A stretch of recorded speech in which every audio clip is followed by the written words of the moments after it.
¿Qué tal? ¿Cómo están? Muy buenos días. Bienvenidos. Gracias a todos los que se están conectando a través de esta maravilla de la tecnología.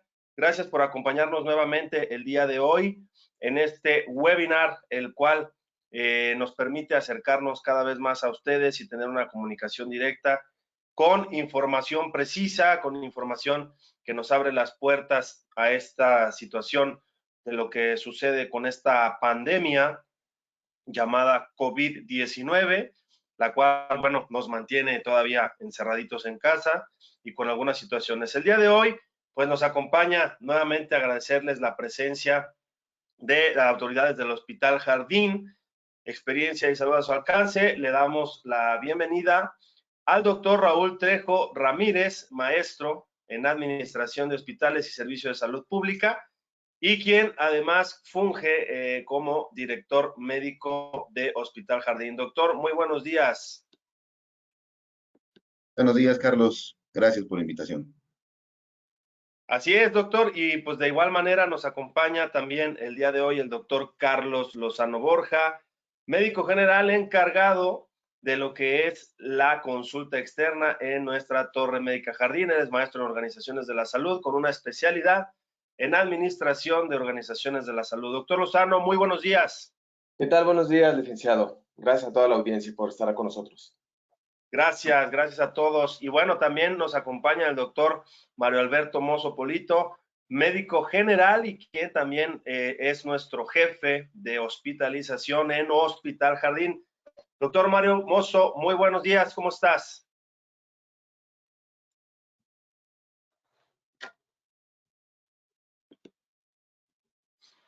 Por ahí anda el doctor Mozo, por ahí tenemos algún problemita técnico.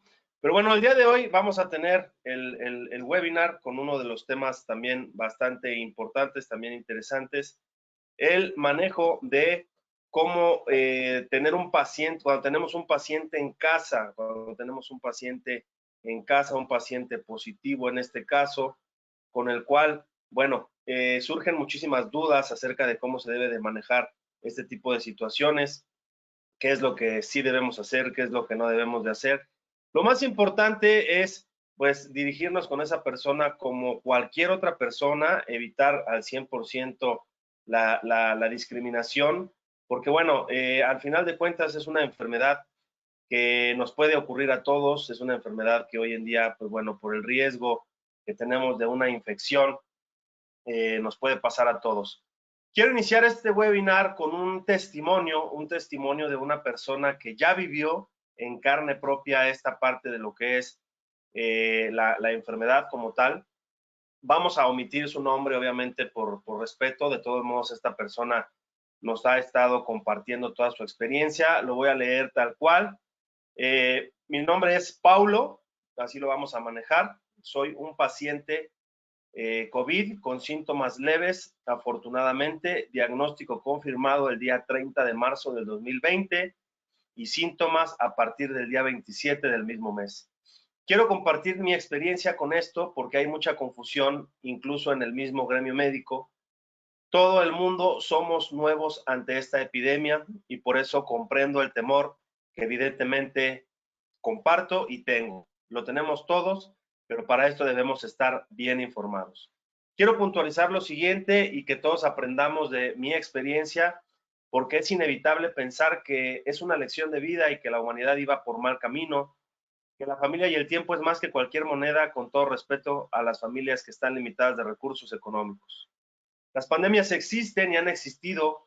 Los virus como bacterias, los animales, las flores, evolucionan y nos adaptamos, por lo tanto, a un virus militar para erradicar la humanidad. No lo creo y si es así, jamás lo podríamos saber como simples personas y menos por información de las llamadas fake news.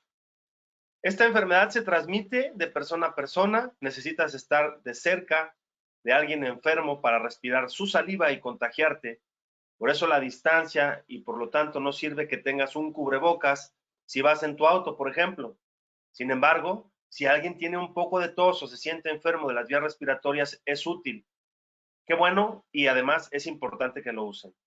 Sepan que la saliva enferma porque si toca con sus manos un cubrebocas, agarra la manija de una puerta, alguien toma la misma sin asearse las manos y luego se toca la cara, de nada sirve que el enfermo evite esparcir su saliva con un cubrebocas. Para evitar enfermar, entonces, las recomendaciones son claras: lavarse las manos, evitar estar junto a algún enfermo. Hay personas que tienen síntomas leves, por lo tanto, podrían enfermar a alguien si no tienen cuidados estrictos o si estamos en una etapa preclínica, que quiere decir el periodo de incubación que está descrito por el coronavirus. Puede ser hasta 2 semanas, y esto hace todavía más difícil su control. Con los niños, por distintas teorías, tienen una buena evolución. Esto está aún en investigación. Recuerden que todo es nuevo y este problema fue un brote en China en el año 2002. Se reporta 0% de mortalidad en niños menores de 12 años. Esto significa que ellos se contagian igual de fácil que los adultos, pero evolucionan con un mejor pronóstico. No quiere decir que a ellos no les da. Así que, por no ser una enfermedad, eso es tonto pensar. Hay reportes de investigaciones en una asociación con un grupo sanguíneo, presentación dependiendo del área geográfica, pero desgraciadamente no hay ninguna conclusión por el momento. Por lo pronto, en unos meses o años sabremos más sobre esto.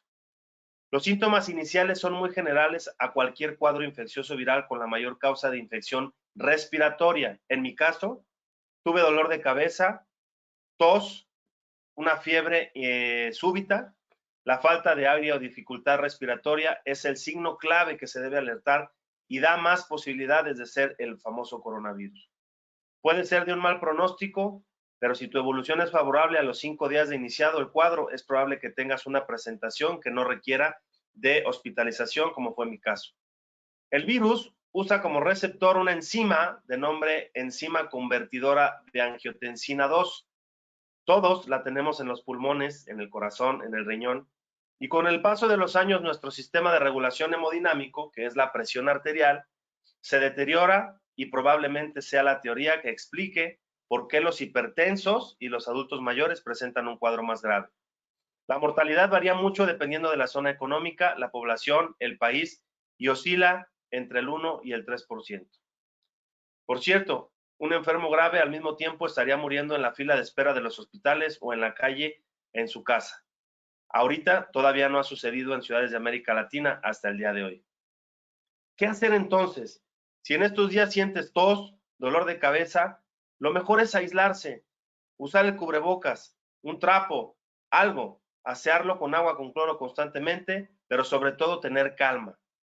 En un 85% de probabilidad estarás bien si eres asintomático, pero si eres asmático, obeso, hipertenso, tienes más de 65 años, es inmediatamente ponerse en comunicación con el médico y al primer síntoma de falta de aire, acudir de urgencia a un hospital. De lo contrario, no corras al doctor, recuerda que es contagioso, y si no tienes COVID, lo adquirirás al estar en un hospital donde quizás sí lo esté. Finalmente, el 16 de abril del 2020, agradezco a todos los mensajes de apoyo y ayuda que recibí de parte de ustedes. Comentarles que mi prueba de control fue realizada el 14 de abril y afortunadamente ya fue negativa. La presencia de anticuerpos a coronavirus, lo cual significa que he salido bien de este padecimiento. Comentar e informar que está descrito, estos anticuerpos no van a durar toda la vida, como en la varicela. Hay artículos que describen hallazgos de hasta 2 y 5 años, lo cual significa que puedes enfermar nuevamente.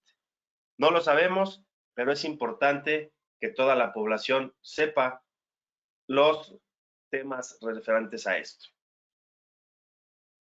A 5 días de haber iniciado el padecimiento, la sintomatología fue leve y prácticamente lo más difícil fue soportar y entender el aislamiento social. Incluso a mi familia, he podido ayudar a algunos familiares desde mi teléfono. Gracias por leerme, pedirles que se cuiden y evitemos esparcir este cuadro porque es muy contagioso. Este es el testimonio de esta persona. Quisiera arrancar con el doctor Raúl Trejo para que nos comente acerca de los cuidados que se tiene que tener cuando tenemos un paciente con el coronavirus en nuestra casa. Doctor, buenos días, adelante. Hola Carlos, muy buenos días. Gracias por la invitación, gracias público por estar aquí. Creo que por demás interesante la experiencia de este paciente. Es importante poder informar a ustedes que se ha hablado mucho de lo que es el COVID, se ha hablado mucho del padecimiento, del estado, del cuadro clínico, en algunas ocasiones también del tratamiento, que es muy controversial y por hoy sabemos que no tenemos un tratamiento establecido para controlar esta enfermedad. Todo lo que se tiene, pues son al final cuidados relacionados a los síntomas y obviamente poder pegarle un poquito de forma indirecta, estimulando el sistema inmunológico. Yo les tengo que decir que en el municipio de Cuautitlán Izcalli, hasta el día de ayer, se han reportado 145 casos sospechosos y desafortunadamente 5 fallecidos. También es importante hablar con todos ustedes de todo lo que implica la experiencia y de un paciente. Por eso es importante el día de hoy este tema. El día de hoy el tema es el COVID-19 en el hogar y si un familiar enferma, ¿qué podemos hacer? Bien. Para mí es importantísimo todo esto porque la duda siempre va a existir. Muchos pacientes nos han preguntado, doctor, ¿qué hago si mi hijo enferma? ¿Qué hago si mi padre, mi madre, yo mismo enfermo? ¿Qué es lo que tengo que hacer? ¿Cómo me tengo que cuidar? ¿Cómo puedo cuidar a los míos? Y es ahí donde viene todo un gran tema para establecer cosas. Yo lo decía la vez pasada, si algo nos ha enseñado el coronavirus es que debemos extremar precauciones por todos lados. Si bien es cierto, Charlie, como tú decías, si voy en el carro, tengo que usar el cubrebocas, pues no necesariamente, pero si voy en el carro con un paciente o con una persona en el transporte público, donde no sé si los demás estén completamente sanos, tendríamos que hacerlo.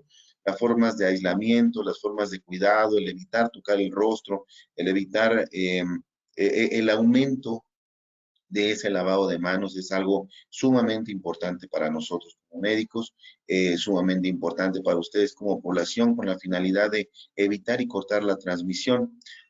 Sabemos bien que las vías de entrada del coronavirus pues es por boca, por nariz, por ojos y inevitablemente puede ser por gotitas de flush, que un paciente que esté enfermo estornude, tosa y entonces esas gotitas giren y desafortunadamente las puedas respirar tú. La siguiente es por las manos, las superficies pueden estar contaminadas y si yo lo toco y agarro mi cara con esto, pues ahí es donde viene el gran problema. Es por esto muy importante que dejemos de utilizar ciertas cosas que nosotros denominamos fomites, que son aquellos artículos que podríamos tener en nuestro cuerpo y desafortunadamente hacer que se contamine por este coronavirus. Por ejemplo, los aretes, las cadenas, las pulseras, los relojes, los anillos, que hoy por hoy se sabe que la vida media del coronavirus se comporta diferente en diferentes superficies, ¿bien? Y por eso es lo importante de esto. Esto es algo que va a servir, que muchos pacientes nos han preguntado, doctor, ¿qué voy a hacer? Y por eso es que nos hemos preparado de esta forma con la finalidad de que pues todos estemos inmersos en todo esto y podamos hacerlo. Sabemos bien entonces que el COVID es una enfermedad que como ya lo lee Carlos, tiene un periodo de incubación de 0 a 14 días. Eso quiere decir que en esos 0 a 14 días puedes presentar manifestaciones. Generalmente se han estado presentando entre el cuarto y el 12º día, pero pues podría ser hasta después y no presentar una sintomatología, pero sí estar replicando el virus en el cuerpo y entonces manifestarse hasta después de todo esto. Bien, es ahí lo importante de todo esto, es el gran problema que se tiene con coronavirus, que no es un virus que dé manifestaciones en el momento de la infección y que no sabemos bien cuál es ese periodo de ventana que puede ser largo y que desafortunadamente puede exponer a la población a sobreinfectarse. Cuida tus ojos, cuida tu boca, cuida tu nariz, cuida tu familia. De esta parte es algo que nosotros hemos querido expresar siempre. Sabemos, sí, recuerdan ustedes que el coronavirus pues, tiene dos grandes fases, la fase de la réplica, que es donde empieza con la sintomatología, y la segunda fase, que es la más grave, que es las manifestaciones secundarias del sistema inmunológico.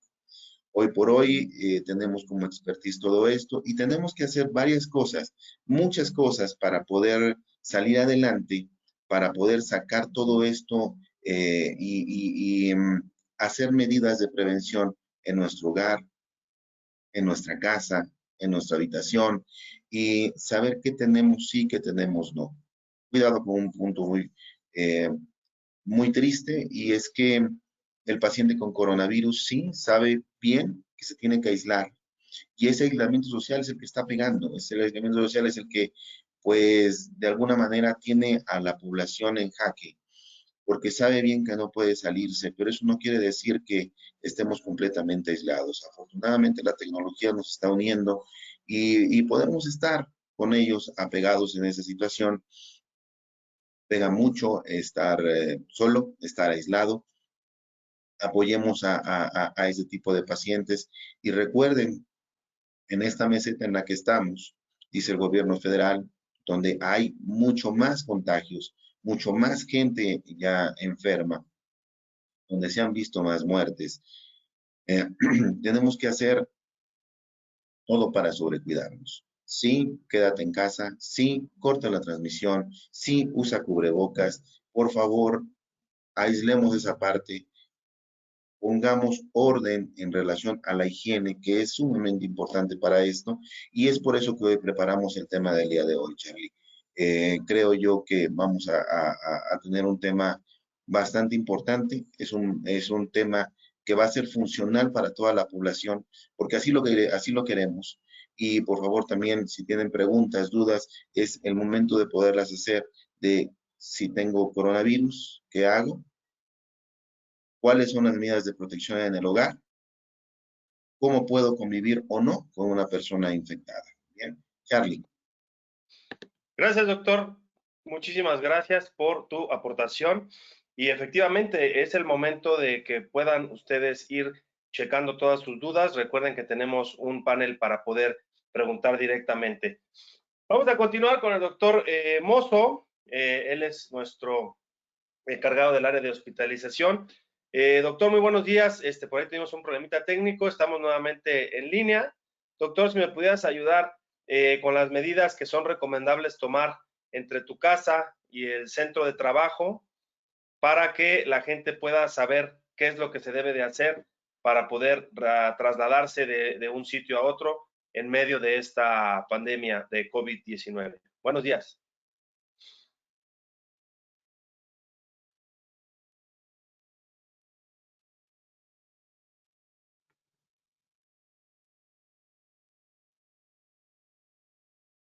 Sí, tenemos, doctor Mozo. Buenos días. Gracias, Doc. Buenos días.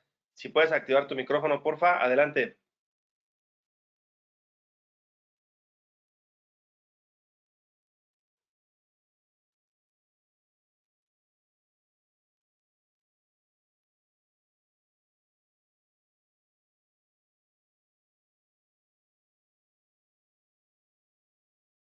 Bueno, tenemos ahí un pequeño problemita, una falla técnica.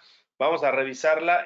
Por lo pronto vamos a pasar en este momento con el doctor Carlos Lozano. Doctor, muy buenos días. ¿Cómo estás? Hola, ¿qué tal? Buenos días a la audiencia. Buenos días, licenciado.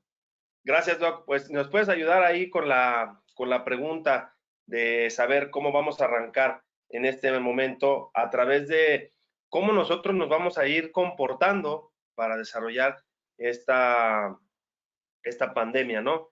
¿Cuáles serían las acciones a tomar y a considerar en base a lo que nosotros mismos nos debemos de cuidar, cómo debemos actuar si tenemos un personal en casa? Algo muy importante que te quisiera yo preguntar es, ¿quién determina si el paciente ya confirmado, en este caso que ya tiene un diagnóstico de COVID-19, quién determina si se debe quedar en casa o se debe de hospitalizar? Adelante, doctor. Ok, sí, gracias por la pregunta. Es una pregunta muy buena. Últimamente han surgido muchas dudas en cuestión de esta situación debido a los teléfonos que nos han proporcionado las autoridades sanitarias. A partir de la semana pasada, el doctor Hugo López-Gatell marcó una nueva línea de seguimiento de un paciente probable para confirmarlo si es sospechoso, es llegar directamente a los hospitales y que los médicos que los lleguemos a evaluar, ya sea en un hospital de la institución privada o de la institución pública, van a determinar si el paciente es positivo o no a este padecimiento de COVID. Otra línea, en caso de que ustedes como personas vivan solos, es llamar a diferentes números. Hay números locales y hay números generales a nivel nacional, como el 911 o el 800-900-3200, o directamente al WhatsApp de la sana distancia, que se los comparto, que es el 55 86 33 85 89. Licenciado. Bien, doctor, correcto. Muchísimas gracias. Vamos a continuar por aquí con las preguntas y las respuestas de la gente que nos hace favor de acompañarnos en este caso. Tenemos una pregunta de Víctor Garduño. Nos pregunta él si tenemos un cuadro inicial, me imagino sospechoso de COVID-19, ¿qué debemos de tomar? En este caso habla específicamente si el paracetamol es conveniente tomarlo y qué cuidados se deben de tener. Ok, bueno, el uso de paracetamol es una base ya marcada en todo el mundo por parte de la Organización Mundial de la Salud. Se está tomando nada más para mitigar la sintomatología de fiebre. Los otros medicamentos, como lo mencioné en la ponencia pasada, solo son de uso y exclusivamente manejado por el personal de salud. Ellos te van a ayudar y te van a guiar con qué medicamento o qué sustancia puedes tomar para mitigar más los problemas, pero sí, básicamente ahorita lo que se está utilizando de inicio es el paracetamol, solo para mitigar el padecimiento inicial. Correcto, muy bien. Muchas gracias, doctor Lozano. Pues bueno, ahí estamos ya contestando las preguntas de la gente que nos está atendiendo.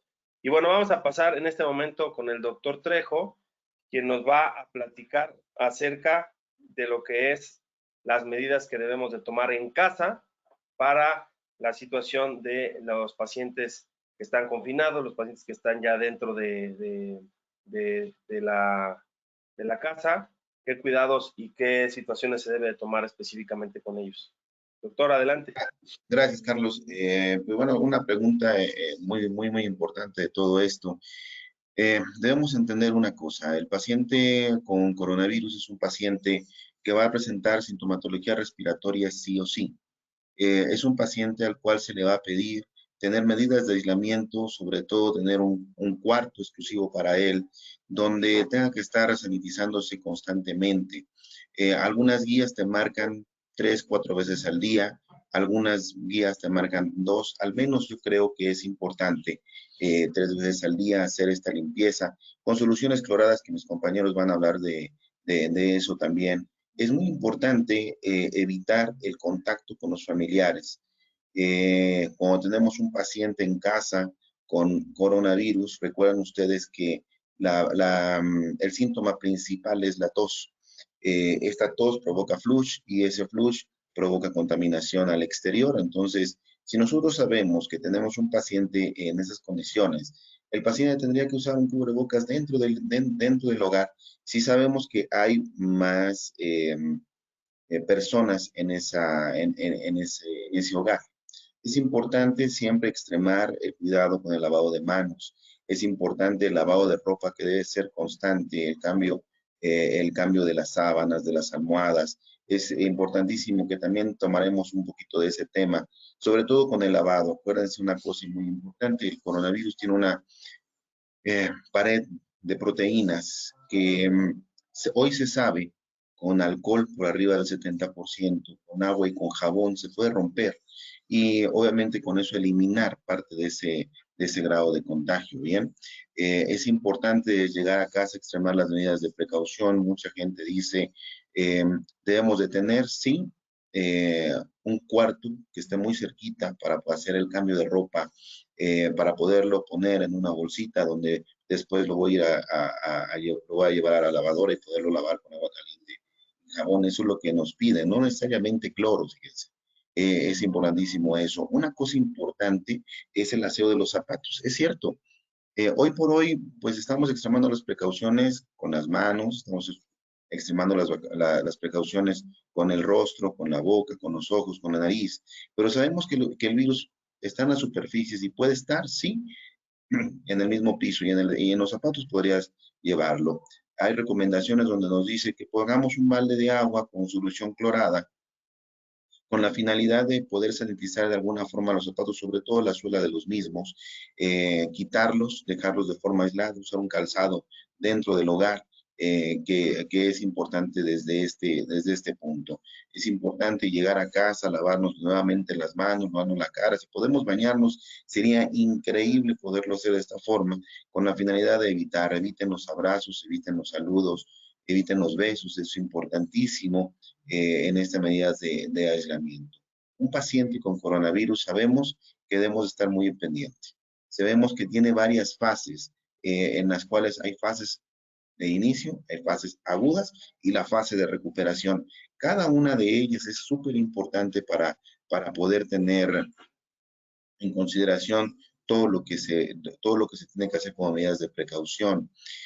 El paciente en aislamiento sí tendría que tener algunos trastes diferentes en relación o separados en relación a los demás. Tendría que incluso poder comer dentro de la habitación si es que no vive solo, ¿verdad? Obviamente el lavado y el agua con agua y jabón y también agua caliente es importantísimo para que esto pase.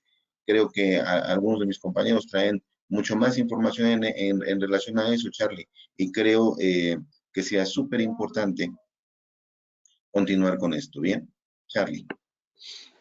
Muchas gracias, doctor. Excelente, muchísimas gracias.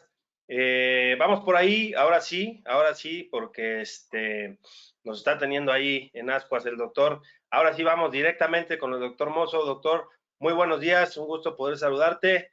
Ya tenemos por ahí resuelto el tema, ¿verdad?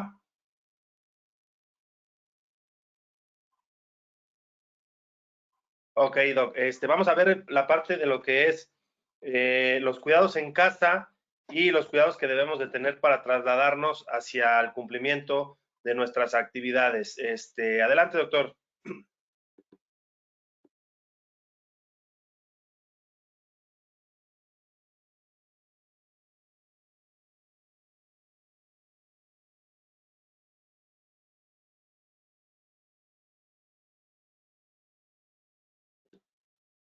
Pues no, no se quiere dejar. Tenemos ahí problemas técnicos. Recuerden que este webinar se está haciendo completamente en vivo. Vamos, si quieren, a contestar algunas de las preguntas que también nos han estado haciendo.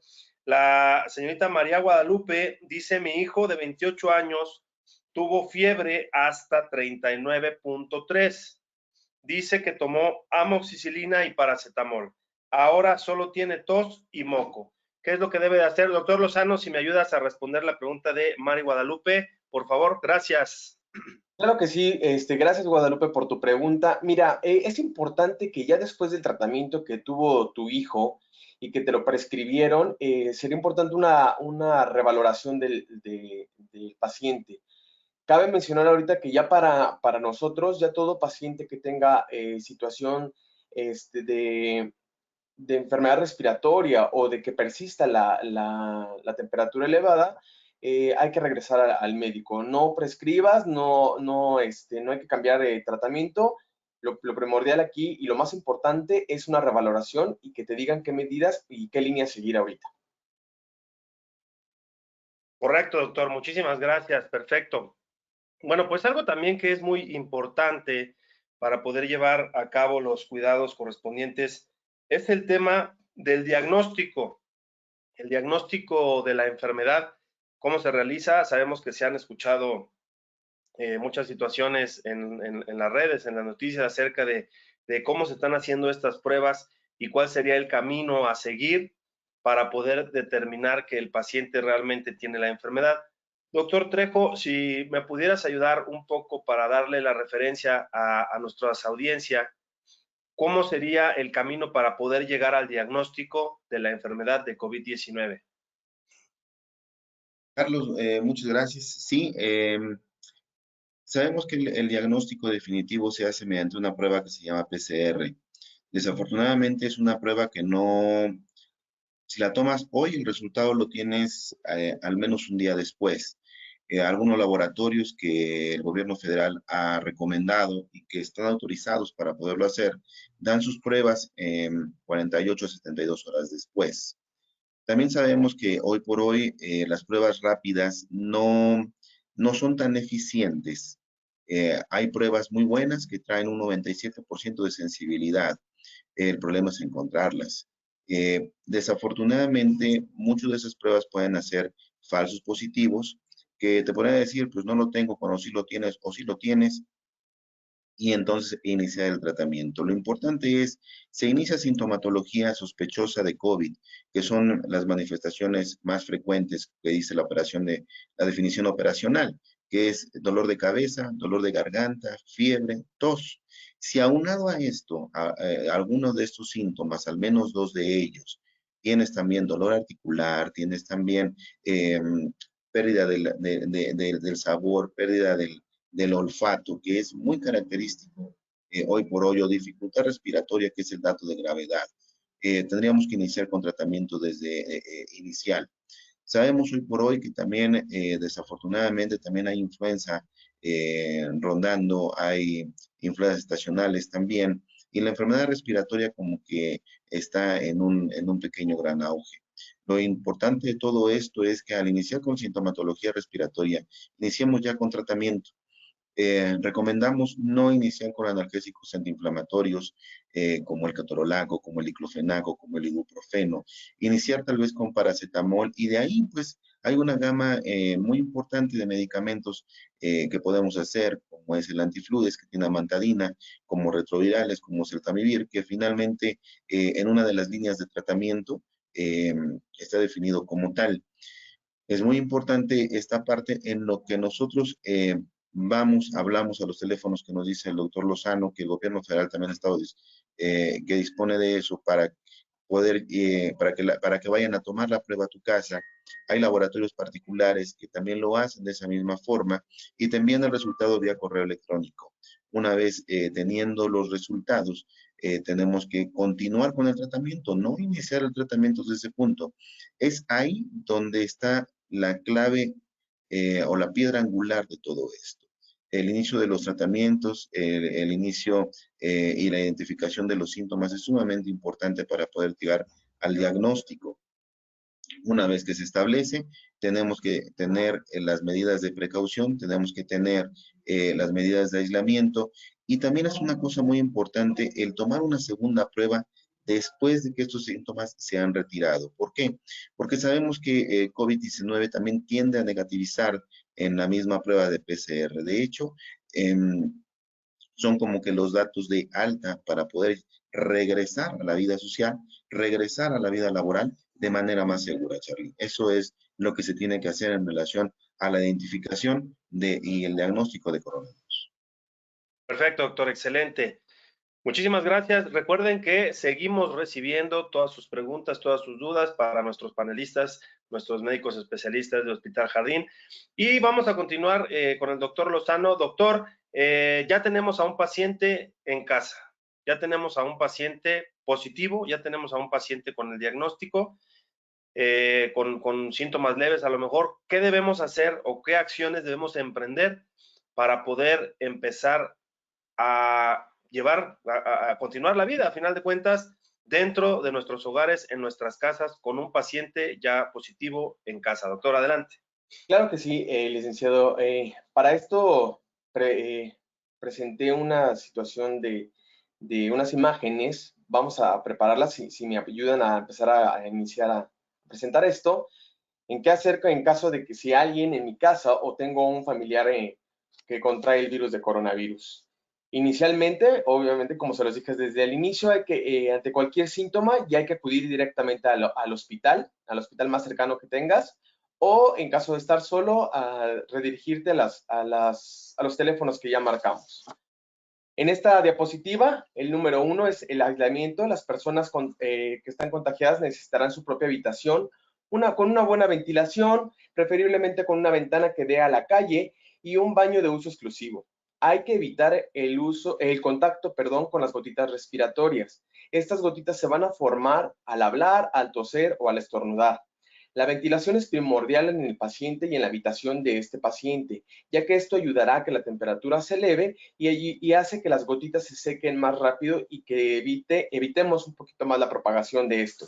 Los espacios, en caso de los espacios compartidos y de no tener acceso a una habitación sola, podemos abrir las ventanas y acceder a que el aire fluya en estas habitaciones.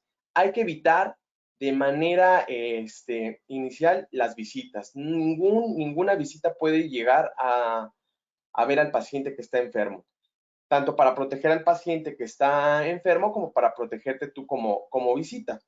La alimentación dentro de esta habitación deberá ser exclusivamente del paciente enfermo y hay que dejar, como les mencioné antes, que el sol entre, ya que ayuda a que la temperatura del cuarto se aumente. ¿Nos podemos pasar a la siguiente, por favor? ¿Qué hacer en este caso y cómo hacer la limpieza del cuarto? ¿Quién debe limpiar y cómo se debe de limpiar este cuarto? Creo que es una de las dudas que todos tenemos como familiares si es que tenemos algún paciente con COVID. La limpieza del cuarto, si es posible, la debe de realizar el paciente que está enfermo, en medida de que él se pueda mover o en medida de que pueda realizar algunos movimientos. Esto, si es posible, se realiza con agua y cloro. Normalmente, bueno, están recomendando, perdón, el uso de 900 mililitros de agua con 100 mililitros de cloro para la limpieza de superficies y pisos de la habitación del paciente. En caso de que no lo pueda realizar el paciente, puede entrar el cuidador o el familiar que se encarga de los cuidados de este paciente, pero con las medidas pertinentes. 1, guantes desechables. 2, uso de la mascarilla. Y en el momento que entre el familiar, el paciente enfermo debe también de colocarse, si es posible, una mascarilla para evitar la contaminación cruzada. Hay que limpiar con agua y cloro las perillas, las mesas, celulares, todo lo que tengamos en esta habitación. El aseo de los artículos electrónicos, como los podemos ver que en este caso en los controles de la televisión, y esto también debe de ser con base de agua y cloro. Y bueno, cuando el cuidador, como se los mencioné, acude a la habitación, cuidarse con la mascarilla, con los guantes, y al salir hay que tirar en el bote que está que debe de estar en la habitación del paciente, tirar su guante y sus cubrebocas. Nunca debe de salir esos guantes y esos guantes de la habitación, ya que es un objeto contaminado, por llamarlo así. El aseo de la habitación debe de hacerse de manera diaria y no debemos usar perfumes, evitar usar cremas en caso del enfermo y evitar que esta habitación esté húmeda. Los humidificadores no están completamente recomendados, ya que aumentan la vida del virus. ¿Podemos pasar a la siguiente, por favor? Bueno, en esta imagen podemos ver que nos menciona mantener la puerta cerrada del paciente que padece de COVID. Esto es muy, muy importante porque evitamos los flujos. Se tiene que salir lo menos posible como paciente diagnosticado con COVID. Hay que acercarle los alimentos a este paciente, si es posible ponerle una mesita o algo donde podamos dejar la charola con los utensilios de cocina, platos, vasos, que deben de ser desechables. Siempre deben de ser desechables. Evitemos que sean de reuso y que se haga una contaminación con los que ya tenemos en la cocina. El bote que debe de estar dentro de la habitación debe de ser una bolsa negra de uso exclusivamente para el familiar que está enfermito, y los residuos, y se debe de marcar como residuos sanitarios. ¿Qué es un residuo sanitario para hacer de conocimiento a la audiencia?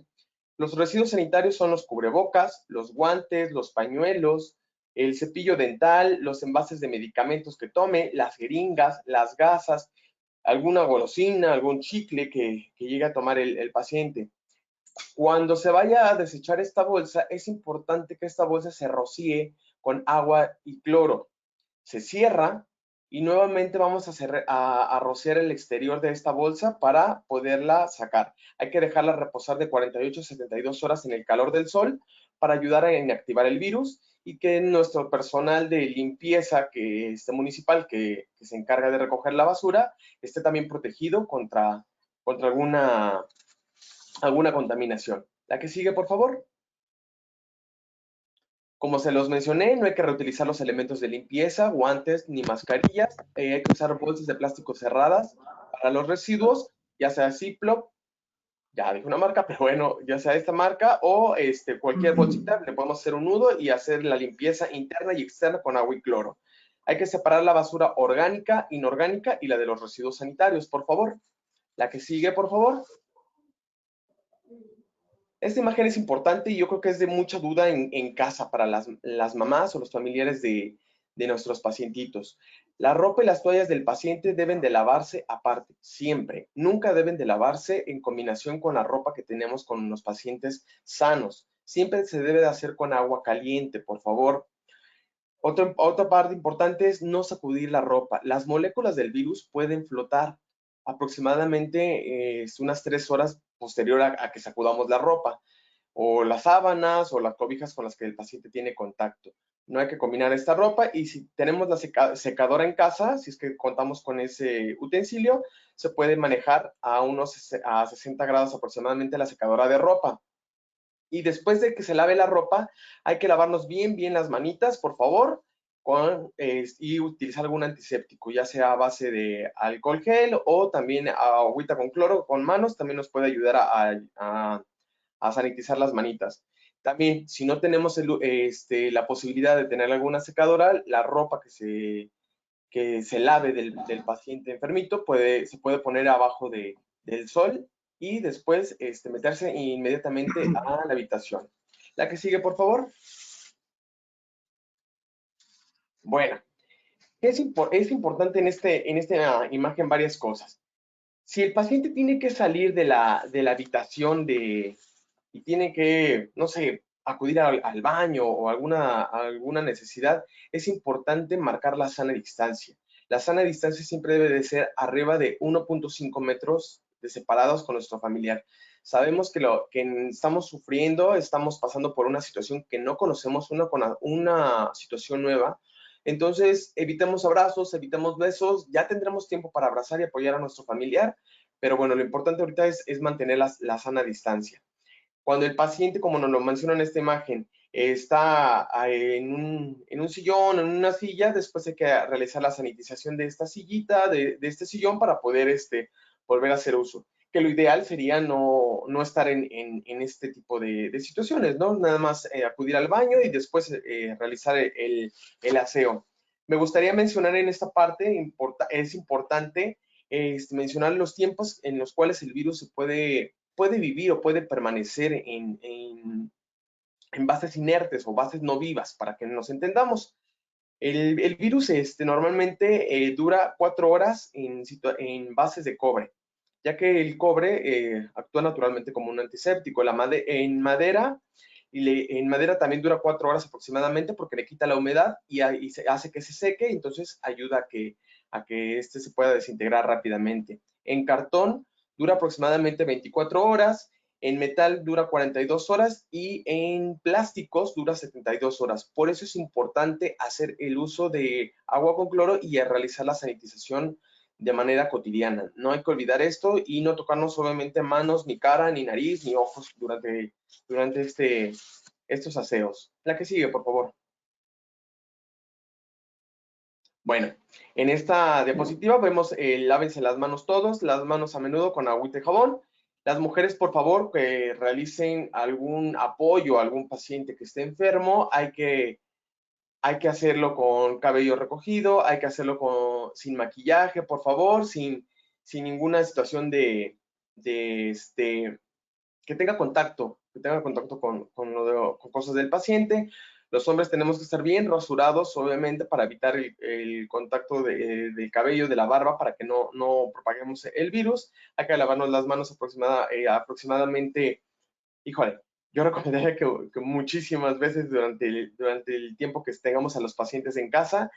Se recomendaba anteriormente unos 20 segundos, ahorita ya aumentamos el tiempo de lavado de manitas, que es de 40 segundos, y se puede utilizar un desinfectante con base de alcohol arriba del 60%, por favor. Y nuevamente, no tocar ojos, no tocar boca, no tocar cara, para que no tengamos problemas. Los juguetes, en caso de que nuestro pacientito enfermo sea un niño, hay que lavarlo de igual manera. Agüita con cloro, lavarlos, sanitizarlos y dejarlos adentro de la habitación. Esos juguetes ya no salen de esa habitación hasta que el paciente nuevamente esté sano. La que sigue, por favor. Las mascotas. Una duda muy importante y muy común en todos nosotros. Es importante marcar que las mascotas no son o no nos contagian, no nos contaminan del virus del coronavirus. Al inicio de esta pandemia, iniciamos la psicosis de si nuestros perros, nuestros gatos, nuestros hurones nos contagian. No contagian los animales. Lo que sí puede contagiar es que si tu paciente enfermo besas a tu perro, besas a tu gato, toses, estornudas, las gotitas pueden albergarse en el pelito de tu mascota y esas pueden contaminar a los familiares que están en la casa. Más no que el animalito sea el que te contagie. ¿Puede propagarla? Sí, pero hay que evitarlo. Por eso es importante, y como se los puse en la diapositiva, es con una línea marcada, no tocar al animalito, estar en distancia, y yo sé que hay muchas personas que somos pro animales y defendemos mucho la vida animal, en este caso a ayudarnos de nuestros familiares, y si vivimos solos, pues que algún vecino o algún familiar recoja nuestros animalitos y que nos pueda apoyar para evitar el contacto con nuestras mascotas. La que sigue, por favor. Hay que comunicarnos a través del celular con nuestros familiares enfermos. Evitar el gritarnos, evitar el uso de alzar la voz para alguna situación de ayuda, porque el paciente está viviendo una situación muy difícil. Entonces, evitamos que el paciente se nos altere un poquito más. El celular es una forma de apoyo, hay que utilizar las videollamadas, las llamadas en casa, porque sabemos que obviamente la tecnología no se nos da a todos, entonces a lo mejor una llamadita en el cuarto por medio del celular es muy satisfactoria y podemos dar el apoyo y la ayuda moral a nuestro paciente. Como paciente y como familiar te recomiendo, evita las fake news, evita atascarte de información de Facebook, de información de páginas que no sean las que nos marca la Organización Mundial de la Salud, las que nos marca el doctor Hugo López-Gatell, ya que hay muchas noticias las cuales se están manejando como falsas y están alarmando a la población. La salud mental y la salud de los familiares es muy importante. Otra cosa importante que quiero marcar aquí es no discrimines, no hay que discriminar a nuestras personas enfermas, por favor. Cada persona está luchando su propia batalla, somos seres individuales, hay que animarlos, hay que apoyarlos, por favor. Y la salud mental es muy importante. Y se viene una fecha muy importante a nivel nacional, el 10 de mayo. Cuida a tu mamá, no la visites, por favor, hazle una videollamada, hazle una llamada, ya tendremos tiempo y oportunidad de festejarlas. Las autoridades, nos acaban de decir que, bueno, que van a implementar, parece que el 10 de junio, como el Día de las Madres solo por este año. Por favor, no contaminemos a nuestras mamis, ya que nuestras mamis, si son mayores, pues pueden sufrir o pueden ser contagiadas de este virus. Listo. Gracias. Muchísimas gracias, doctor. Muchísimas gracias por esta presentación muy gráfica, muy bien elaborada. Y bueno, durante el desarrollo de este webinar, el doctor Mozo se ha cotizado bastante porque teníamos por ahí problemas técnicos, pero creo que ahora sí nos escucha, nos oye, nos dice que ya está listo y preparado. Doctor Mozo, ahora sí, muy buenos días. ¿Cómo estás? ¿Cuáles son los cuidados que debemos de tener en casa con el coronavirus? Muy buenos días, bienvenido. ¿Qué tal, Carlos? Nuevamente, buenos días audiencia. Espero que el día de hoy se me estén escuchando. Muy bien. Bien, dentro de las medidas que debemos de tomar en casa para evitar los contagios del exterior al interior de nuestro domicilio, son una serie de pautas, una serie de recomendaciones y de hábitos que actualmente debemos adoptar para disminuir estos riesgos. Entre los primeros es establecer cierto tipo de hábitos. Uno es disminuir el número de artículos que llevemos a nuestros centros de trabajo o a las calles. Estos son llaves, monedas, carteras. entre menos artículos personales llevemos, pues menos fomites llevaremos al interior de nuestros domicilios cuando regresemos. El siguiente es cuando vamos a nuestro trabajo, si por ejemplo en el caso de los que trabajamos en áreas de la salud, la ropa es algo muy importante. Recomendarles que y ahorita evitar ir en primer lugar con bata o con un uniforme quirúrgico por las calles. Eso no es algo recomendado ni tampoco es algo higiénico, ya que este tipo de prendas se tienen que utilizar al interior de un hospital. El personal de salud tiene que ir con ropa de civil hacia sus lugares de trabajo y ya dentro de sus lugares de trabajo, dentro de las instituciones, pues debemos de cambiarnos por un uniforme específico para la labor. Como siguiente punto, todos aquellos instrumentos que nosotros usemos en nuestras áreas de trabajo, ya sean estetoscopios, manómetros, termómetros, todo aquello con lo que nosotros realicemos nuestra labor, es recomendable dejarla en nuestro centro de trabajo. Siempre, después de haberlas usado, hacer una desinfección, una limpieza con una solución aséptica de estos materiales. Ya cuando lleguemos a nuestra casa, ya sea de ir al súper, de venir del trabajo, de haber salido, evitando las exposiciones mínimas, lo recomendable es, en primera instancia, llegar a casa y no tocar nada. Todos los artículos que llevemos como carteras, llaves, celular, dejarlos, tener destinado una zona, una área específica para depositar esos artículos. Una vez que los depositamos, hay que quitarse los zapatos que llevamos del exterior, que traemos del exterior, dejarlos en la entrada de nuestros hogares. La ropa igual, las prendas, camisas, playeras y pantalón, nos los tenemos que retirar y depositarlo en una bolsa para inmediatamente ser lavado. Recordemos que en este momento, así como nos encontramos, ya que llegamos a nuestra casa, ya que nos retiramos la ropa, ya que dejamos nuestros artículos personales en el lugar destinado a estos, ponemos a lavar la ropa con detergente, pues un detergente común, con agua caliente, por un ciclo de 20 a 30 minutos. Inmediatamente limpiamos con alcohol de 70 grados nuestros artículos personales, monedas, celulares, y posteriormente nos metemos a duchar. La ducha tiene que ser inmediata. Sobre todo, esta recomendación es para aquellos que trabajamos en de atención a la salud. Y las recomendaciones genéricas, como todo, el lavado frecuente de manos. Se ha descrito que un lavado de manos está estandarizado como 20 veces al día. El estornudo tiene que ser de etiqueta con el pliegue interior del podo, evitando para disminuir el esparcimiento del flush y de las gotas del estornudo.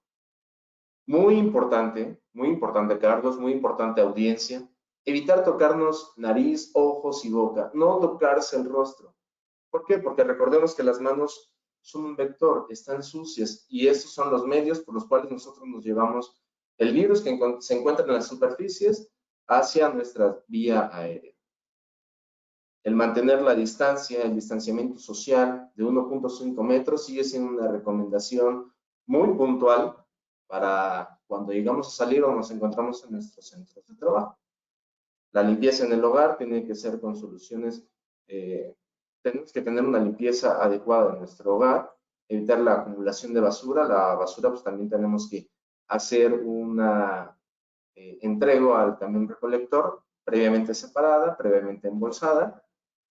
Y bien, como parte de las medidas y recomendaciones generales, esto es lo que se nos sugiere: tener la mayor higiene en nuestra persona y en nuestros artículos. No llevar el mínimo número de artículos a nuestros centros de trabajo y procurar la ducha inmediata posterior a haber ingresado a nuestros domicilios, Carlos. Ese es el resumen. Muchas gracias. Regreso contigo. Muchas gracias, doctor. Excelente. Muchas gracias. Qué bueno que ya estás con nosotros nuevamente. Gracias a todas las personas que se han comunicado para estar nuevamente en contacto con nosotros.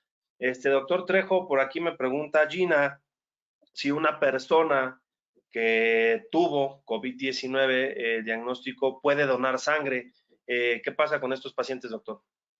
Ok, sí, Charlie, una pregunta sumamente interesante porque hoy por hoy sabemos que dentro de la patología del COVID vamos a necesitar también el uso de transfusión. De hecho, hay estudios aleatorizados que, no, que dicen la transfusión sobre todo de plasma. Sabemos que en el plasma pues se generan o están inmersos los anticuerpos y los antígenos que nos van a ayudar a combatir a cualquier enfermedad. Es decir, esto fortalecer de alguna forma el sistema de defensa. Hoy por hoy todavía no es un tratamiento establecido. Lo que dice la autoridad federal es, si estás con o tienes alguna enfermedad viral, pues evita el donar sangre, ¿no? Sabemos que también hay criterios para poder establecer. En algún momento dado, el virus se va a negativizar, la carga viral va a bajar. Y pues también sabemos que hay este uso de antígenos anticuerpos. Hoy por hoy, estudios de la FDA dicen y van encaminados a tratar y establecer la donación sobre todo de plasma con la finalidad de ser un tratamiento alterno. Todavía está en experimentación, todavía no existe algo como tal. El gobierno de México me dice, si tienes una enfermedad, en este caso activa como COVID, no podrás hacerlo. Bueno, pero esto es finalmente en el momento de que esté la enfermedad activa. Si existe una negatividad o negativización del virus, podría ser sí candidato, pero todavía no es claro el poderlo hacer o no. Definitivamente es un tratamiento controversial, definitivamente está en experimentación todavía el uso del plasma. No es mala la idea, sobre todo que pues estás compitiendo con las formas graves. En Estados Unidos se ha estado haciendo en pacientes con enfermedad COVID grave, la transfusión de plasma en paciente recuperado, y se ha visto una proporción de baja, pero pues todavía no es algo que salga al mundo como tal.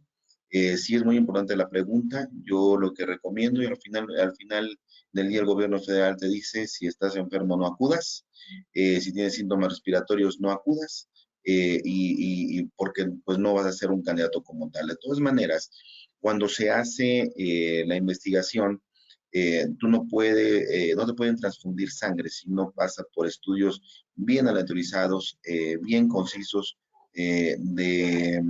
y saber si esa sangre es buena para donar, porque entre ellos hacen mucho estudio para poderlo diferenciar. Yo creo que hoy por hoy no está algo autorizado, pero aún así, cuando se dona sangre y tuviste COVID, eh, puede ser identificado de alguna forma porque en tu sangre van a quedar esos antígenos IgM, IgG, sobre todo por el antecedente que ya tuviste. La especificación y la carga viral es lo que nos está pegando, que es algo muy importante que se maneja en la transfusión de sangre, sobre todo, y eso lo aprendimos mucho con los pacientes con VIH, que es la forma de diferenciarlo y saber esa carga viral si es suficiente y puede ser infectante, que en este caso podría generar una actividad como anticuerpos, ¿bien? Pero hoy por hoy, el gobierno de México te dice, si estás enfermo, no acudas. El tratamiento con plasma y antígenos, pues bueno, es algo que está muy en boga y que no se escucha mal, pero todavía no sale al mundo como un tratamiento definido. Muchas gracias, doctor. Muchas gracias. Excelente exposición. Tenemos una pregunta también muy interesante que nos hace nada más y nada menos que Said Chávez. Él nos pregunta qué probabilidades de riesgo existen para personas con VIH en base a su carga viral y CD4, tanto en personas que se mantienen indetectables, así como gente con carga viral mediana o alta. Doctor Lozano, si nos ayudas con esta pregunta, por favor, de Said Chávez. Claro que sí, gracias Said por tu pregunta, es una pregunta bastante buena. Lo que nos está marcando la Secretaría de Salud es que toda persona con VIH indetectable o con carga viral alta acuda a los centros de salud. es importante cuidar la salud de estas personas ya que padecen el sistema inmunológico bajo. ¿Qué quiere decir esto? Que sus defensas están en menor cantidad que las de una persona normal, por así llamarla. Entonces, valdría la pena que revisaran al paciente o a la paciente que esté cruzando con esta enfermedad y no quedarse con la duda. Sí, obviamente hay que evitar no tomar los medicamentos que tomas como base, o el paciente que tome como base, ya sea algún retroviral, pero lo más importante es acudir al médico si es que presentes algún padecimiento parecido a COVID. Licenciado. Muchas gracias, doctor. Muchas gracias. Continuamos con las preguntas. Doctor Mozo nos pregunta, Luis Arratia, ¿cuántos días en promedio dura desde que inician los síntomas hasta que el paciente se puede dar de alta con la enfermedad de COVID-19? ¿Qué tal, Carlos? Nuevamente. Claro que sí, es una pregunta muy interesante. Se ha documentado que la aparición de los síntomas en los pacientes con COVID llegan a aparecer entre los 5 a los 6 días. En este tiempo, el paciente debe de permanecer aislado al menos 14 días y podemos decir que se puede dar de alta cuando hay 2 pruebas por PCR consecutivas, las cuales no sean negativas para COVID. Sin embargo, estos 14 días se pueden extender incluso hasta 24 días posteriores, pues para tener una mayor seguridad de que se haya erradicado el virus. Regreso contigo, Carlos. Perfecto, doctor. Muchísimas gracias. Continuamos con la serie de preguntas y respuestas. Alguien dice Guadalupe Suárez. Doctor Trejo, ¿qué medicamento se puede recomendar como preventivo de COVID-19? Y Martín Patiño nos dice si no hay alguna vacuna contra COVID-19, entonces todos podremos contagiarnos en algún momento. Son 2 preguntas que nos hace las personas que amablemente se conectaron a este webinar. La primera es, ¿cuál sería, o si existe, o si se puede tomar algún medicamento como preventivo? Y la segunda es que si no existe vacuna, podríamos contagiarnos todos en algún momento. Carlos, preguntas muy interesantes. Medicamento preventivo, la verdad es que no existe. Sabemos que es una enfermedad que le va a pegar al sistema inmunológico, que va a hacer que el sistema inmunológico, pues, de alguna manera actúe de manera exagerada. Y ahí es donde viene muchos de los problemas. Pero fíjate que me llama la atención todo esto, porque sí ha sido preguntas de muchos pacientes. El saber, por ejemplo, si existen medicamentos que me puedan dañar, si existen medicamentos que me puedan mejorar. Nosotros sabemos que, y ha salido mucho en boga, que hay medicamentos como vitamina C que ayudan a mejorar o fortalecer de alguna manera el sistema inmunológico, si es que así se puede decir, finalmente estabilizarlo como tal. Pero sí existen medicamentos que podrías evitar, como el uso de los analgésicos inflamatorios no esteroideos, que hace rato les comenté, como es el diclofenaco, como es el ketorolaco, como es el ibuprofeno, que son del manejo de la población y que son de fácil acceso, ¿bien? Pero esta pregunta también va encaminada a lo siguiente. Tengo un paciente que es hipertenso. Sabemos que dentro de lo que hoy conocemos de la enfermedad, está pegando mucho a los pacientes con enfermedades concomitantes, como es diabetes mellitus, como es hipertensión, como es obesidad, en alguna proporción que en este punto es hoy por hoy menor, también enfermos inmunocomprometidos. Eso lo dije mucho en la plática anterior, pero no por esto es dejar de tomar. Mira, hay medicamentos como los antihipertensivos, como captopril, enalapril, que le pegan mucho a la enzima convertidora de angiotensina. Hoy por hoy, son medicamentos que se dan al manejo del paciente con hipertensión arterial y que desafortunadamente tiene que tomar porque si no se descontrola y vienen problemas aún más graves de todo esto en relación a su cardiopatía. Por eso es que el gobierno federal dice, mejor hay que aislar ese tipo de población, mantenerse cortado con el riesgo de transmisión y tener una sana distancia. Definitivamente, hoy por hoy, no hay un estudio autorizado que te diga el uso de los YECAS, el uso de estos medicamentos que acabo de mencionar, van a hacer que la enfermedad sea más grave. La enfermedad es grave sí o sí en pacientes que tienen enfermedades concomitantes, eso es lo que hoy se ha demostrado, pero no por eso podemos dejarlo de tomar. Debemos de ser muy conscientes, debemos de evitar medicamentos de uso cotidiano, porque también es cierto, mucha de la población lo que hace es que si me duele algo, pues voy por un analgésico, me lo tomo y ya me dolió la cabeza, me tomo un ibuprofeno, por ejemplo. Evitar ese tipo de consumo de medicamentos en este momento que sabemos que sí pueden fomentar que el paciente llegue a una complicación. Eso es lo importante en ese sentido, ¿bien? Fortalecer el sistema inmunológico, sí, pero se puede hacer. La alimentación es una piedra angular de este tratamiento, sobre todo en alimentos ricos en vitamina C, como es la guayaba, como es la naranja, como son el uso de los cítricos, limones, bien, eh, que podrían de alguna manera ayudarnos a evitar enfermedades concomitantes. Bien, una vez con la enfermedad establecida, bueno, pues evita eh, tomar o ingerir alimentos que te pueden dañar. Y hablo, por ejemplo, de grasas saturadas, hablo, por ejemplo, de carbohidratos saturados. Hay gente que come con mucho azúcar, por ejemplo, y es algo que pues no puede comer bien. Es un tema delicado, es un tema controversial. En el tema cardiovascular también es importante saber y decir a la población que no dejes de tomar esos medicamentos que hoy por hoy estabilizan tu salud, no por el hecho de que sean medicamentos que pueden actuar con esta enzima convertidora que hablaba el doctor Lozano, se deben de dejar de tomar. Al contrario, bueno, debes de permanecer con el tratamiento, pero yo te invito mejor a que si tienes una enfermedad como esta, pues extremes la precaución, fomentes la sana distancia, dejes de estar en contacto con todos los demás, porque finalmente por eso estamos en cuarentena. Eso es lo importante de todo esto. Hoy por hoy no podemos dejar de tomar medicamentos ya establecidos para enfermedades crónico-degenerativas.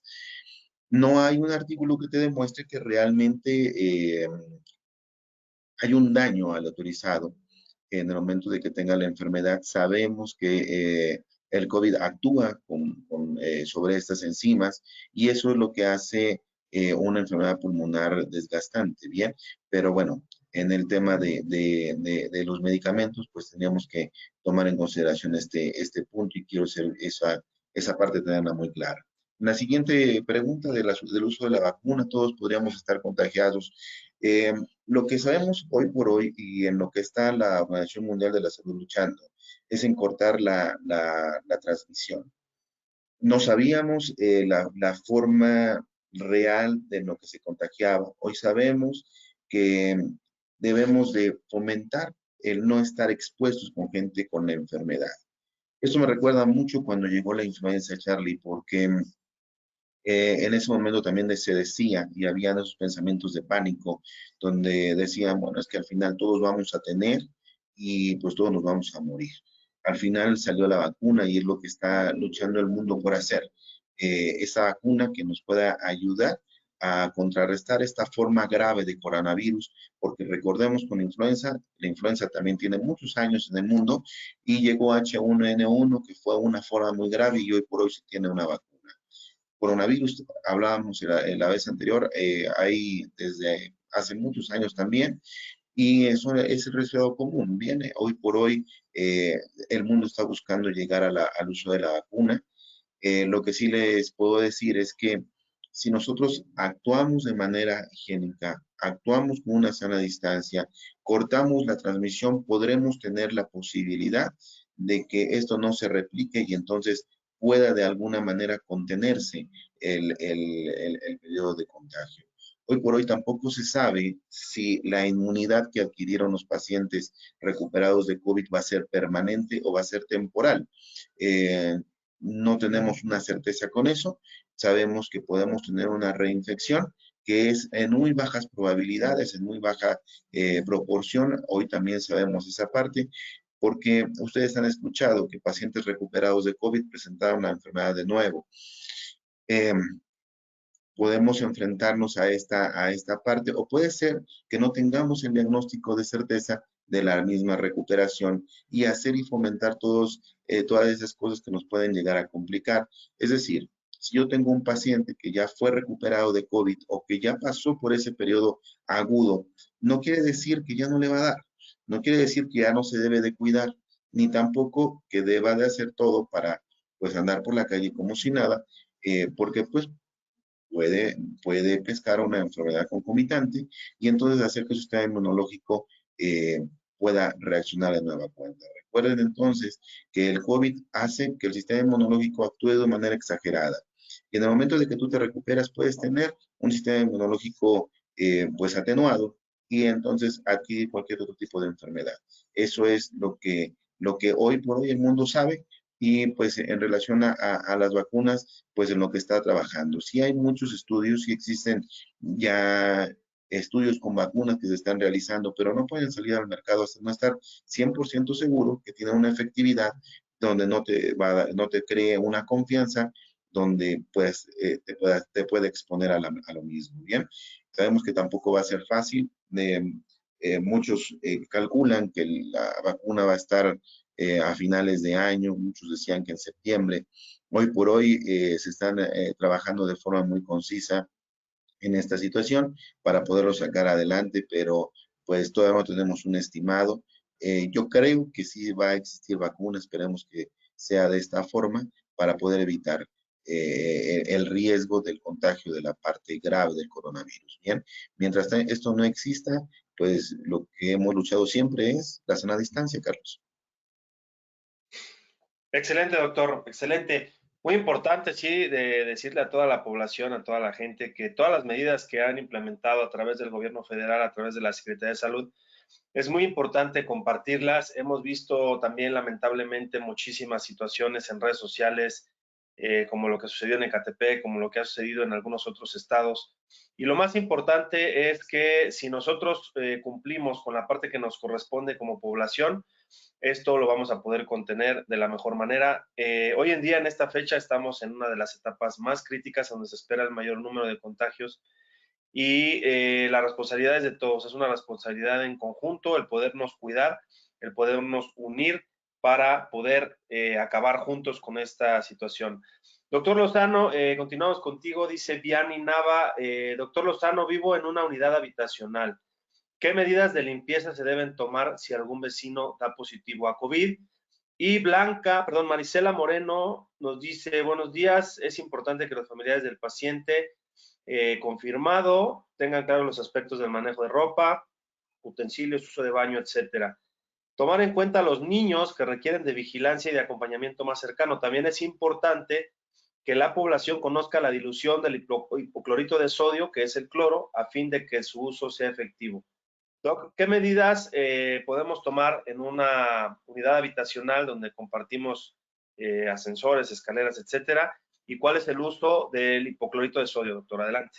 Ok, perfecto. Gracias por sus preguntas. Son muy buenas y enriquecedoras. La situación aquí es cuidar básicamente la propagación. Si tenemos algún vecino o algún familiar con esta patología, pues nada más mantener la limpieza de las áreas comunes. ¿Cómo se va a hacer? A través de agua con cloro, como se les estaba diciendo. ¿Cómo se realiza la dilución? Son 900 mililitros de agua con 100 mililitros de cloro. Si no tenemos cómo contabilizar los 100 mililitros, aproximadamente pues arriba de los 3/4 de agua de una cubetita de agua con unas de 4 o 5 cucharadas de cloro o tapitas de cloro.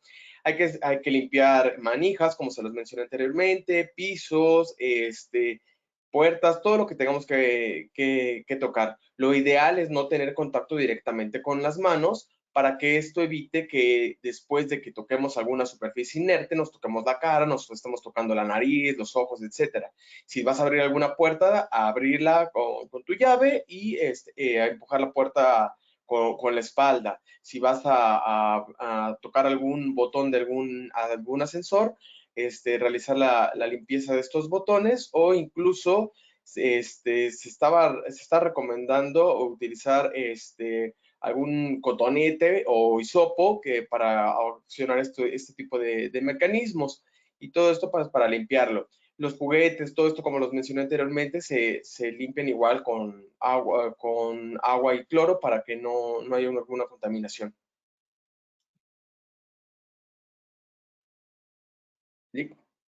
Licenciado. Muchas gracias, doctor. Excelente aportación.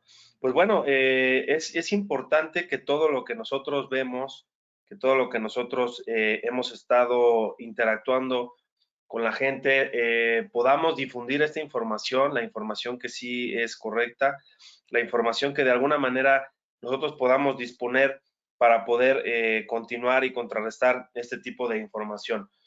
Continuamos con nuestra sesión de preguntas y respuestas. Doctor Mozo dice, ¿cuáles serían los medicamentos que no se deben de tomar o que pudieran agravar un cuadro de COVID-19? Y en el caso, por ejemplo, de lo que son los pacientes con artritis, si estos pacientes tienen un riesgo mayor a contagiarse en base a lo que es la contaminación por COVID-19, doctor.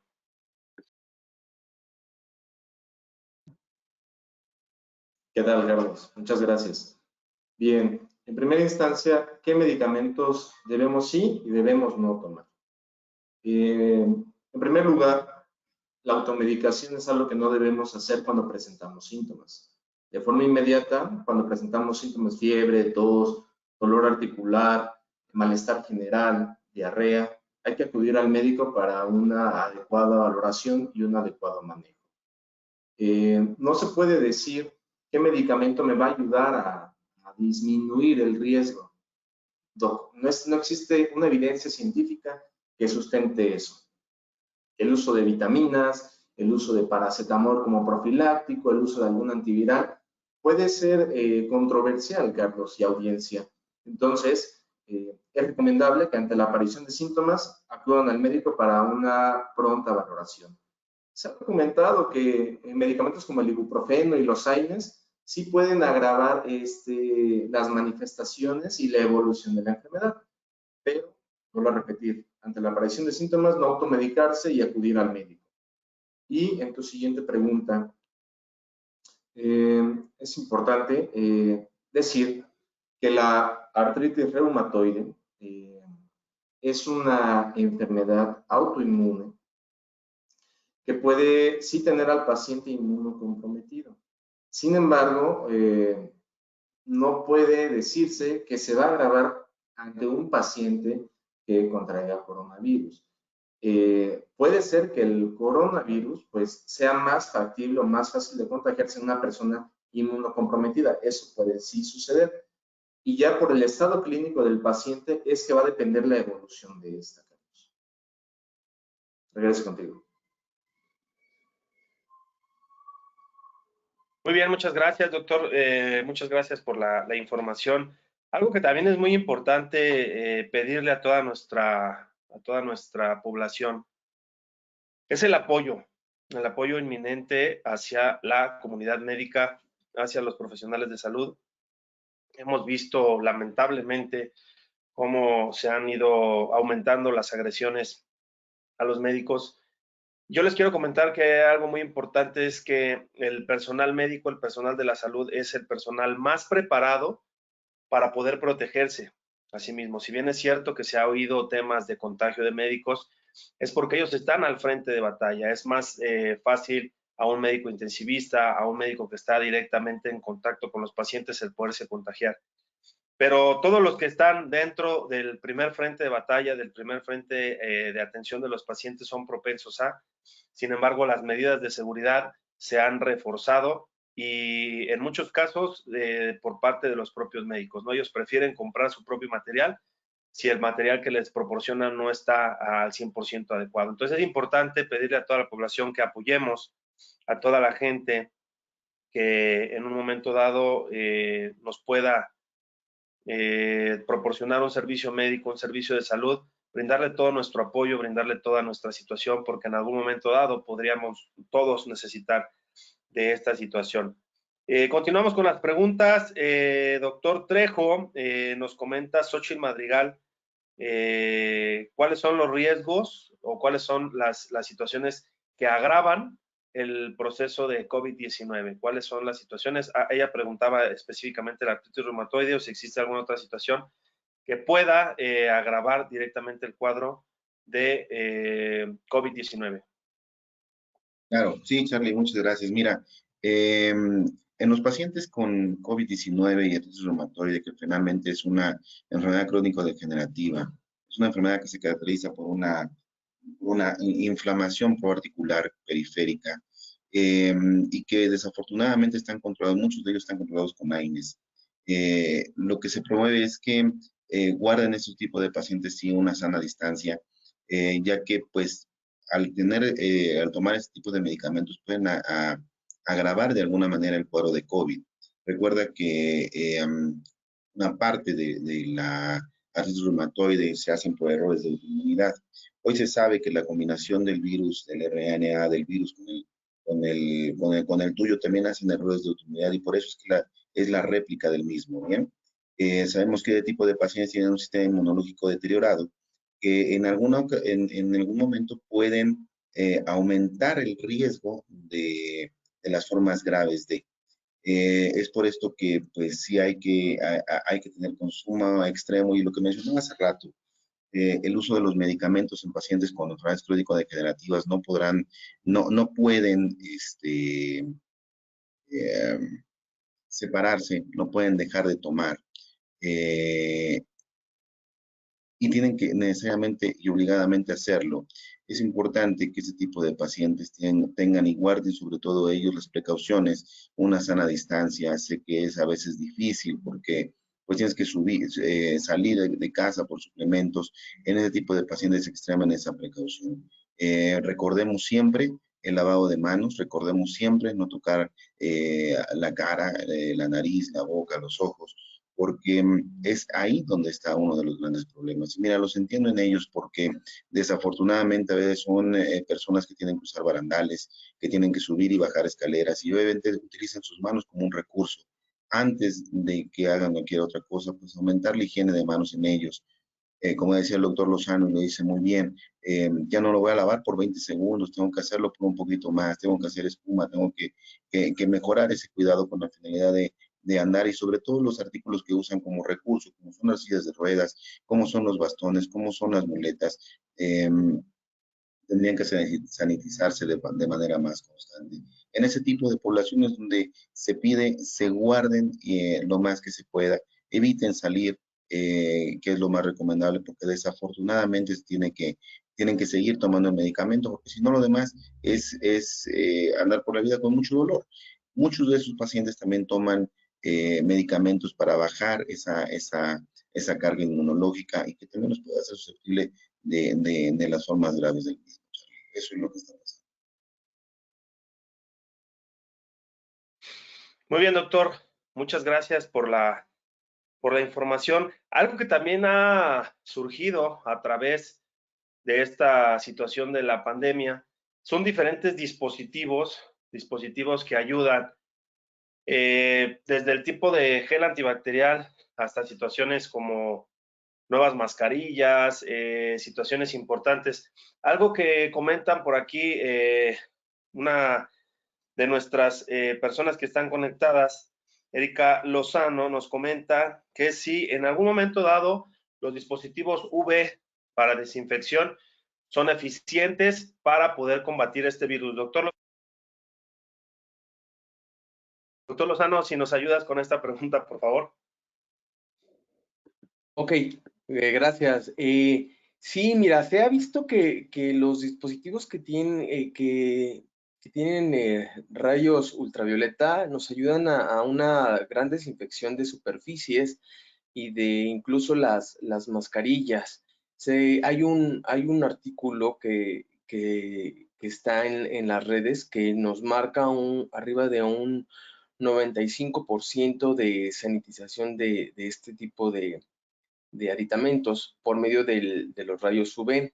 Obviamente, pues sí hay que tener cuidado. Sabemos que los rayos UV, pues, degradan las partículas de grasa, y si nosotros hacemos uso indiscriminado de estos rayos, pues también nos puede atacar un poquito el colágeno en situaciones de la mano. Sería importante tener algún dispositivo cerrado.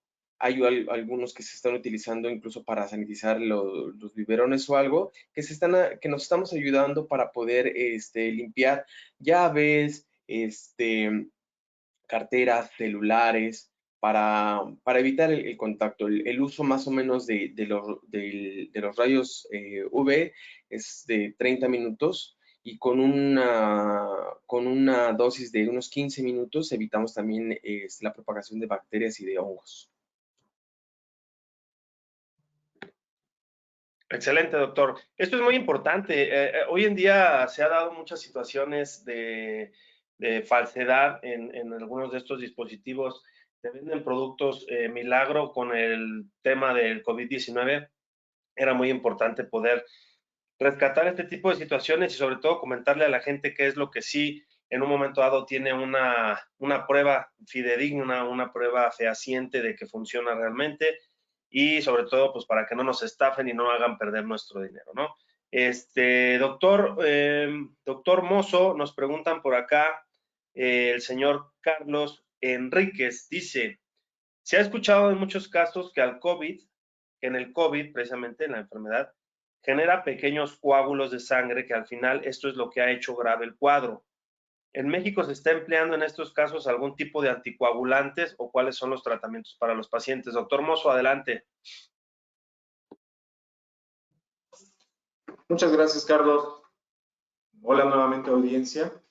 Sí, está documentada una respuesta inmune trombótica asociada a COVID-19.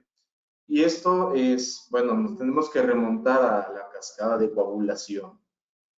Y en resumen, sucede por una activación macrófaga descontrolada que ocasiona una activación de la trombina. Esta trombina, esta molécula, va a ocasionar múltiples episodios trombóticos, pequeños coágulos que pueden alojarse en la microcirculación y ocasionar este tipo de lesiones vasculares. Y en México sí se está usando un esquema de heparinas de bajo peso molecular, sobre todo la enoxaparina, en pacientes que están teniendo este tipo de complicaciones. Uno de los indicadores, bueno, dos de los indicadores más importantes para el uso de estos medicamentos, pues es el dímero D, una elevación del dímero D y una elevación de la molécula de ferritina. Esos criterios son los que se usan en las unidades de terapia intensiva para el uso y manejo de este tipo de pacientes que corren el riesgo de padecer eventos trombóticos. Y bueno, es esto lo que fundamenta y sustenta el uso de heparinas de bajo peso molecular como la enoxaparina. Regreso contigo, Carlos. Muchas gracias, doctor. Muchas gracias. Gracias a todos ustedes que nos están siguiendo a través de los diferentes dispositivos. Gracias por su asistencia, gracias por mantenerse informados. Es importante y es muy bueno poder de alguna manera tener contacto con todos ustedes. Aquí la situación más preponderante es cuidarnos entre todos, poder brindar a toda la gente, evitar las noticias falsas, las fake news, en fin. Podríamos nosotros decir que cada una de las preguntas que ustedes nos hacen son muy importantes para nosotros. Quisiéramos responder todas. Gracias por su situación. Nos comentan por aquí, doctor Trejo, si me ayudas. Una de las situaciones que más se ha mencionado es el aumento de la temperatura corporal. María Guadalupe nos dice si al no tener temperatura disminuye el riesgo y si se tiene que hacer nuevamente pruebas. Ok, Charlie. Sí, mira, sabemos hoy que los síntomas característicos o lo que eh, comúnmente se presenta en COVID es fiebre, es dolor de cabeza, es tos seca y dolor de garganta, que son como que las piedras angulares del COVID. Finalmente es una respuesta inmunológica, la temperatura para mejorar o tratar de defenderse de esta sobreinfección viral que se tiene. Definitivamente, si ya se diagnosticó COVID y dejas de tener esa fiebre, pues es algo bueno para ti porque sabes que, pues bueno, de alguna manera vas luchando contra la enfermedad y no es necesario que tu sistema inmunológico, pues, eh, tenga este síntoma o realice este síntoma, ¿bien? Si tú tienes fiebre, dolor articular, tos, dolor de cabeza, quieres saber si es necesario hacerse o no la prueba, yo lo que les diría es, podemos acudir con el médico, saber si hay una sintomatología sospechosa y realizar de alguna manera la prueba aleatorizada para determinar si o no se tiene este problema. Recordemos mucho que no toda la infección de la vía respiratoria es COVID. Ajá, no se presenta, y hoy por hoy tenemos mucha enfermedad de la vía respiratoria presente y es importante que sepamos definir cuál puede ser sospechoso o cuál no puede ser sospechoso. Y es por eso que los servicios médicos están alerta. Es por eso que los servicios federales sacaron un número telefónico al cual tú tendrías que hablar para que la respuesta sea a través del área médica. Se supone que cuando tú hablas a esos teléfonos te va a atender un médico. Y entonces tendremos la definición sí o no de un caso sospechoso de COVID o un caso no sospechoso de COVID.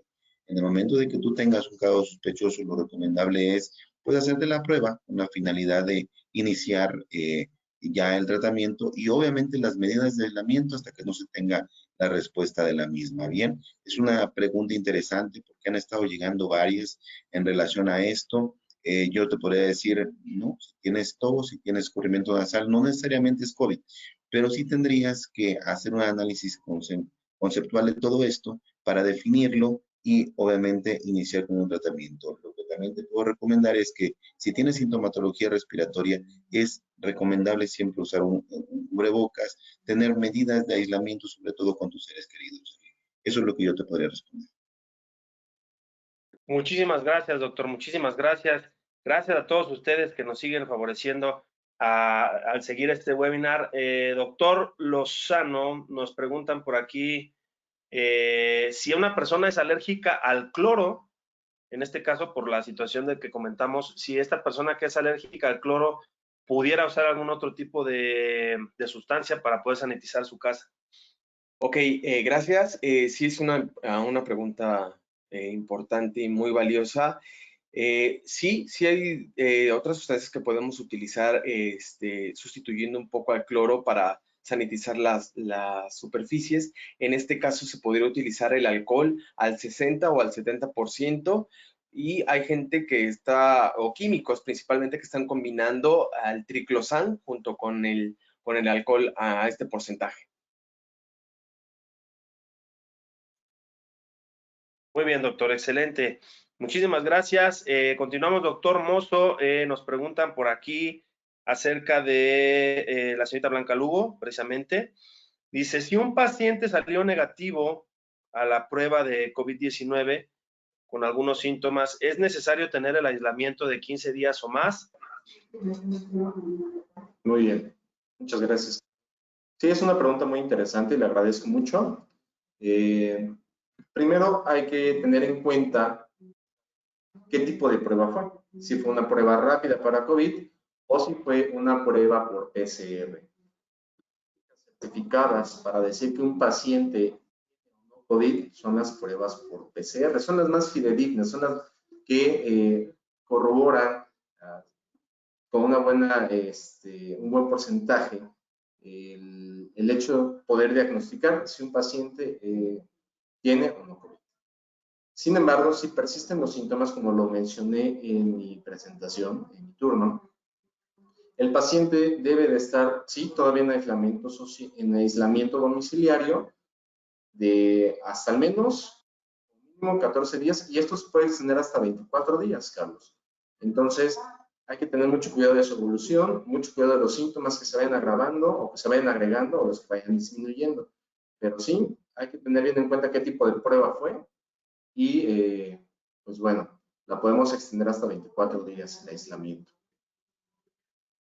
Ahora, aprovechando precisamente esa situación, doctor, nos comenta María Angélica.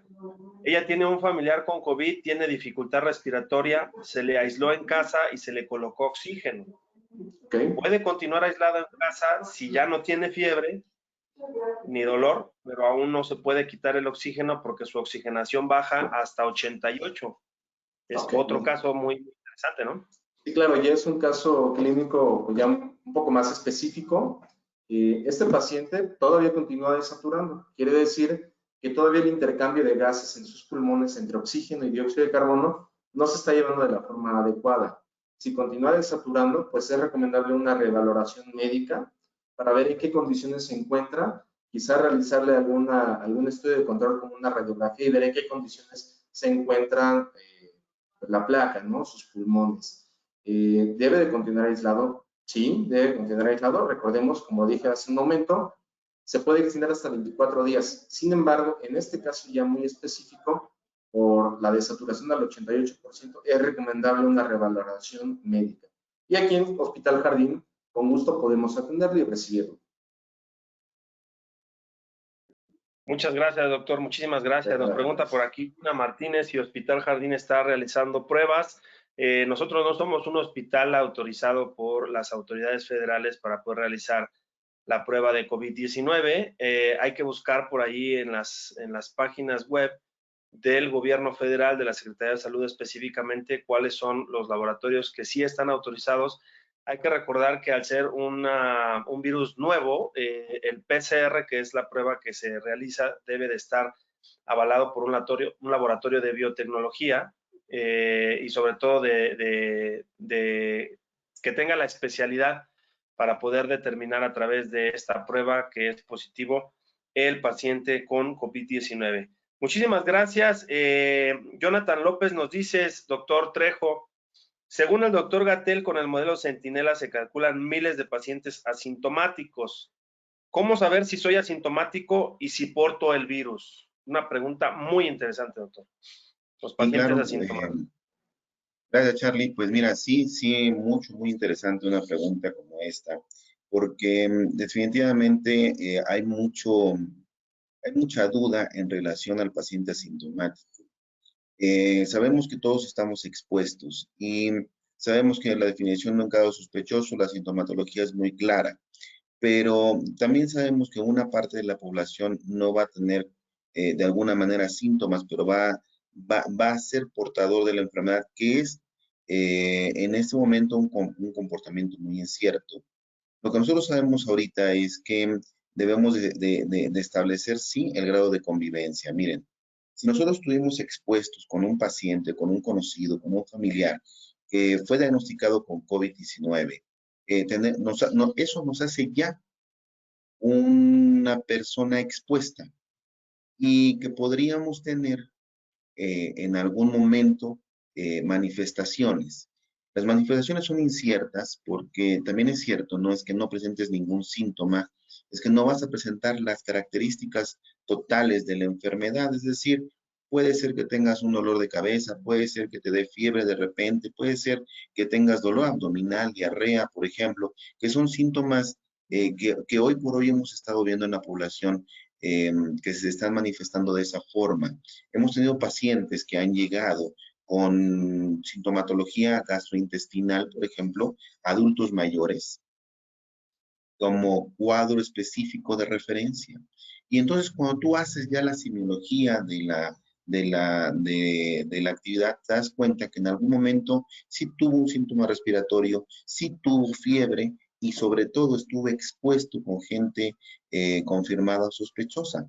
Ese tipo de pacientes valdría la pena realizarse una prueba para identificar.